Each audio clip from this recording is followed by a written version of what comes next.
உங்களில் யாருக்காவது தெரியுமா, உணவு இல்லாமல் கஷ்டப்படக்கூடிய ஏழை மக்களுக்காக கண்டுபிடிக்கப்பட்ட உணவு தான் பீட்சா அப்படின்னு. பீட்சா சுவையோட ஒரு பயணம். 1800களில் இட்டாலி நேபிள்ஸ் நகரத்தை சேர்ந்த ஏழை மீனவர்கள், லேபர் ஒர்க்கர்ஸ் டெய்லி வேலைக்கு போறதுக்கு முன்னாடி எனர்ஜி கிடைக்கணும்னு ஒரு சிம்பிள் பிளாட் பிரெட்டுக்கு மேல தக்காளி, மீதமா இருக்கக்கூடிய காய்கறிகளை சேர்த்து சாப்பிட்டாங்க. அதுதான் அந்த காலத்து பீட்சா. இதை பணக்காரர்கள் விரும்ப மாட்டாங்க.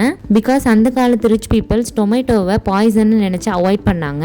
1889களில் குயின் மார்கரிட்டா நேபிள்ஸ் நகரத்திற்கு போயிருக்காங்க. அப்ப அந்த நேரம் அவங்களுக்கு பசி எடுத்ததுனால தனக்கு ஒரு பீஸா செஞ்சு கேட்டிருக்காங்க. ராணிக்காக ரொம்ப ஸ்பெஷலா இட்டாலியன் பிளாக் நிறத்துல டொமேட்டோ, பேசில்ஸ், மொசரல்லா சேர்த்து ஒரு ஸ்பெஷல் பீட்சாவை உருவாக்குனாங்க. அதுதான் இன்னைக்கு எல்லாரும் விரும்புற மார்கரிட்டா பீட்சா. சோ இந்த ஸ்பெஷல் பீட்சாவை சாப்பிட்ட ராணி அவங்களுக்கு இது ரொம்ப பிடிச்சிருந்தது. ஒரு பொருள் ராணிக்கு பிடிச்சிருக்கு அப்படின்னா அதை மக்களும் பயன்படுத்த ஆரம்பிப்பாங்க. அதுக்கப்புறம் இட்டாலியன் இமிகிரன்ட்ஸ் அமெரிக்காவுக்கு போச்சு. அங்க இருந்து பீட்சா உலகம் முழுக்க பரவிச்சு. இன்னைக்கு எல்லாருடைய ஃபேவரட் ஃபுட்டா மட்டும் இல்லாம $1,000,000 ஃபுட் இண்டஸ்ட்ரியா இருக்கு. சோ இதுதான் ஹிஸ்டரி ஆஃப் பீட்சா. சோ இந்த வீடியோ உங்களுக்கு பிடிச்சிருந்தது அப்படின்னா, இது போல ஹிஸ்டரி வீடியோஸ் நம்ம சேனல்ல பார்க்கணும் அப்படின்னா நம்ம சேனலை சப்ஸ்கிரைப் பண்ணிக்கோங்க. இவ்வளவு தூரம் இந்த வீடியோ பொறுமையா பார்த்ததுக்கு ரொம்ப நன்றி. தேங்க்ஸ் ஃபார் வாட்சிங். அஸ்ஸலாமு அலைக்கும்.